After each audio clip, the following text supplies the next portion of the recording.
Hello, good morning बच्चों।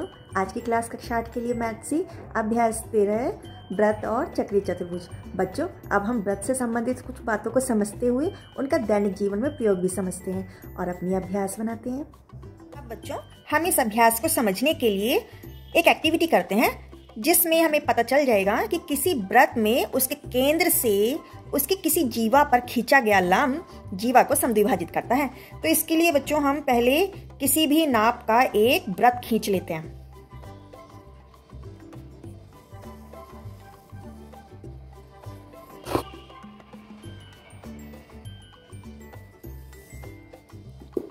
और इसको कट कर लेते हैं। अब बच्चों, इस व्रत का केंद्र है O, ठीक है। अब बच्चों, मैं नाप कर 6 सेंटीमीटर की ये जीवा खींच देती हूँ। अब बच्चों, हम इसको ऐसे आधा मोड़ते हैं कि ये वाली रेखा, ये वाला पॉइंट इस वाले पॉइंट पर आ जाए।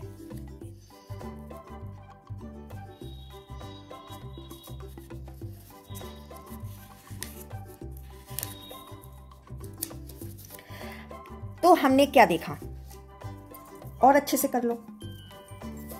अब हम क्या देखते हैं कि ये जो हमें निशान दिखाई दे रहा है, अब हम इस पर भी पॉइंट लगा लेते हैं। अब हम देखते हैं कि ये लंबाई हमें कितनी मिलती है। अब ये पूरी हमें 3 मिलती है और ये कुल 6 है। तो बच्चों, इससे क्या सिद्ध हो जाता है, किसी व्रत में उसके केंद्र से उसकी किसी जीवा पर खींचा गया लंब जीवा को समद्विभाजित करता है, मतलब बराबर बराबर भागों में बांट देता है। ठीक है। अब हम अपना ये भी पता लगाएंगे कि ये जो हमको निशान मिला, इसको अब हम मिला देते हैं। तो क्या ये समकोण है? ठीक है। हम इसको भी नाप लेते हैं कि ये जो हमने लंब डाला था, तो क्या ये समकोण पर काट रहा है? तो हमने इसको नापा, तो ये भी हमें 90 डिग्री पर मिल रहा है।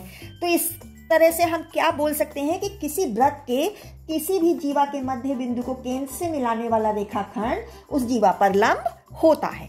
ठीक है बच्चों।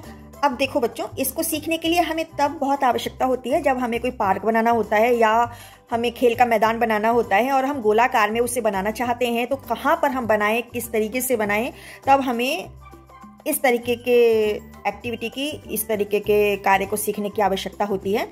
इसी को हम आज अपने अभ्यास कार्य में सीखेंगे। बच्चों, अभ्यास 13A में अब पहला प्रश्न है कि चित्र में देखिए कि O व्रत का केंद्र है, व्रत की त्रिज्या 5 सेंटीमीटर है, व्रत की एक जीवा AB है जिसकी लंबाई 6 सेंटीमीटर है।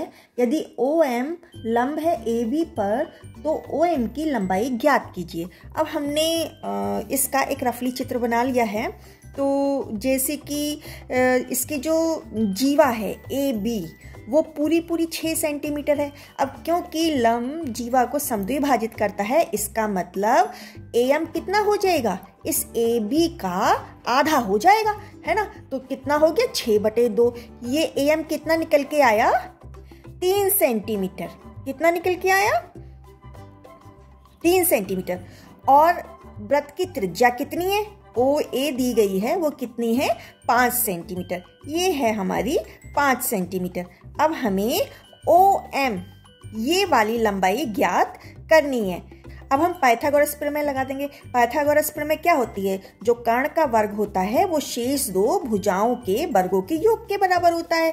तो हमें जब OM निकालना है तो OM स्क्वायर कितना हो जाएगा, OA स्क्वायर में से AM स्क्वायर घटा देंगे। ठीक है। तो बच्चों, हमने यहाँ पर लिख दिया, मान रख देंगे। OA कितना है, 5 सेंटीमीटर है, तो 5 का स्क्वायर कर दिया।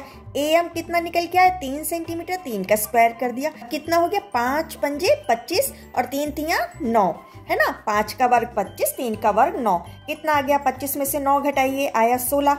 अब हम ये स्क्वायर हटा देंगे, तो क्या करेंगे, इस 16 में हम अंडर रूट लगा देंगे।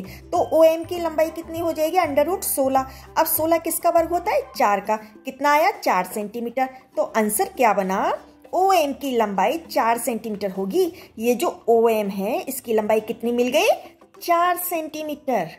ठीक है बच्चों। अब बच्चों देखिए, दूसरा प्रश्न है, O व्रत का केंद्र है और व्रत की त्रिज्या 13 सेंटीमीटर है। AB व्रत की त्रिज्या है। यदि लंब OM 5 सेंटीमीटर है तो जीवा AB की लंबाई ज्ञात कीजिए। तो बच्चों यहाँ भी हमने ये रफली चित्र बना लिया। जैसे कि बताया जा रहा है कि वृत्त की त्रिज्या 13 सेंटीमीटर है, तो ये जो OA है वो कितनी है, 13 सेंटीमीटर है। और लंब OM 5 सेंटीमीटर है। ये जो लंब डाला है जीवा पर वो कितना है, 5 सेंटीमीटर है। अब हमसे पूछा क्या गया है, वृत्त की जीवा AB की लंबाई निकालिए। AB की लंबाई हमसे पूछी गई है, तो उससे पहले हम ये AM की लंबाई निकाल लेते हैं, उसका 2 गुना कर देंगे तो ये हमें AB की लंबाई मिल जाएगी। तो बच्चों अब हम यहाँ पर पाइथागोरस प्रमेय लगा देंगे। हमें AM की लंबाई निकालने के लिए क्या करना पड़ेगा, OA का वर्ग हम लिखेंगे और उसमें से OM का वर्ग हम घटा देंगे। तो OA का वर्ग कितना है, 13 है। 13 स्क्वायर माइनस OM कितना है, 5, तो 5 का वर्ग हो गया। अब 13 का वर्ग कितना होता है, 169। 5 का वर्ग कितना होता है, 25। 169 में से 25 घटा दो, कितना आ जाएगा, 144। अब हमें ये स्क्वायर हटाना है, तो हम क्या करेंगे, अंडर रूट लगा देंगे। तो AM बराबर अंडर रूट 144 कितना आ जाएगा, 144 किसका वर्ग होता है, 12 का, तो 12 सेंटीमीटर। अब हमें AM मिल गया है 12 सेंटीमीटर, तो इसका दुगना कर दें तो AB की लंबाई मिल जाएगी, है ना। तो AB बराबर कितना होता है, 2 गुणा AM बराबर 2 गुणा 12 सेंटीमीटर। अब कितना हो गया, 12 दूनी 24, 24 सेंटीमीटर। तो आंसर क्या बना, AB जीवा की लंबाई 24 सेंटीमीटर है। ठीक है बच्चा। अब बच्चों तीसरा प्रश्न है, एक वृत्त में एक 10 सेंटीमीटर लंबी जीवा खींची गई है जिसका वृत्त के केंद्र से दूरी 12 सेंटीमीटर है। वृत्त की त्रिज्या ज्ञात कीजिए। तो हमने ये रफली चित्र बना लिया एक। इसमें जीवा AB जो है पूरी ये 10 सेंटीमीटर की है, तो हमें AM कितने मिल जाएगी, है ना। इसको AB को आधा कर दो, कितने मिल जाएगी, 5 सेंटीमीटर। ठीक है। अब कह रहे हैं केंद्र से दूरी 12 सेंटीमीटर है। इस केंद्र से OM की दूरी ये कितनी है, ये है 12 सेंटीमीटर की। ठीक है। तो हमें त्रिज्या का पता लगाना है, OA का पता लगाना है। ठीक है। तो हमने AM पता लगा लिया, कितना मिला हमें, 10/2 बराबर 5 सेंटीमीटर, 2 से भाग लगा दिया। ठीक है। अब हम पाइथागोरस प्रमेय लगाएंगे, OA स्क्वायर बराबर AM square plus OM square, है ना। तो AM कितना है, 5 सेंटीमीटर, 5 का वर्ग हो गया। OM कितना है, 12 सेंटीमीटर, तो 12 का वर्ग हो गया। 5 का वर्ग कितना होता है, 25। OM 12 सेंटीमीटर है, तो 12 का वर्ग कितना हुआ, 144। अब इन दोनों को जोड़ दो, जोड़ने पे मिला 169। अब हमें ये स्क्वायर हटाना है, तो हमने क्या किया, अंडर रूट लगा दिया। OA बराबर अंडर रूट 169। अब 169 किसका वर्ग होता है, 13 का, तो 13 सेंटीमीटर आ गया। आंसर क्या बना, वृत्त की त्रिज्या OA कितनी मिल गई हमको, 13 सेंटीमीटर। ये हमें कितनी मिल गई, 13 सेंटीमीटर। ठीक है बच्चों, आ रहा है ना समझ में, बहुत आसान है।